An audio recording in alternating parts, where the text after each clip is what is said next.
Phone آیا تھا ان کی بیٹی کو بڑا تیز بخار ہے. کس کو؟ بڑا تیز بخار ہو گیا کام کام. کس کی؟ راضیہ کو. راضیہ کون سی؟ ہاں ہاں ان کو. اچھا اچھا ٹھیک ہے. کلاٹس بھی آ رہے ہیں جن میں. ان کو جو کام کام کر بخار ہوا ہے سیپٹک ہو گیا ہے. ان کا بچہ پیدا ہوا نا ابھی تھوڑی دیر ہوئی ہے اور وہ پھر رہی تھی اتنی جلدی. کل اس کو میں نے سمجھایا بھی تھا. میں کہا تم جلدی لے کے آ گئی ہو. پائروجینم اور سلفر 200 میں بلا تاخیر شروع کرا دیں دن میں 2-3 دفعہ. کیا؟ ایلینتھس وہ آپ نے لکھائی ہوئی ہے. کس چیز کے لیے؟ بخار کی. بخار کی. بے شمار بخار ہوتے ہیں. نہیں وہ گرم کے بخار کی. اس نے پرسوتی بخار سمجھ. پرسوتی بخار ہی ہے یہ ایک قسم کا. لیکن ایلینتھس اس وقت کام آتی ہے جب بریک ڈاؤن ہو جائے کمپلیٹ.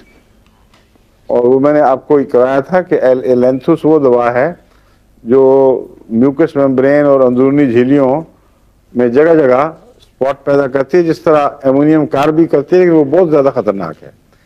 ایلینتھس بھی بریک ڈاؤن کے وقت خاص طور پر استعمال ہوتی ہے لیکن وہ نہیں دینی.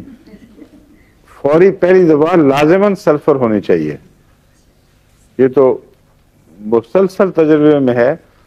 سلفر کے ساتھ اگر آپ ایکونائٹ بھی مکس کر دیں تو وہ حصہ جو شروع کا ہے اس کو ایکونائٹ کنٹرول کر لیتا ہے. ماڈیفائی کر دے گا تکلیف کو. 200 میں تو ہمیشہ اس کو 200 میں دیتا ہوں. ہو سکتا ہے 30 میں بھی فائدہ دے مجھے علم نہیں. ایکونائٹ 200 سلفر 200 اور پائروجینم.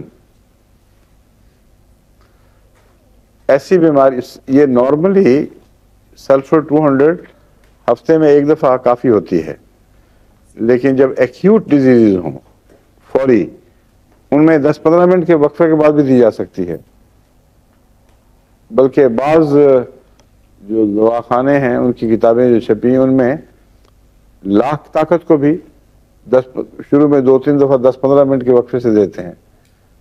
اس کو کہتے ہیں پمپنگ ڈوز. وہ اس لیے استعمال ہوتی ہے.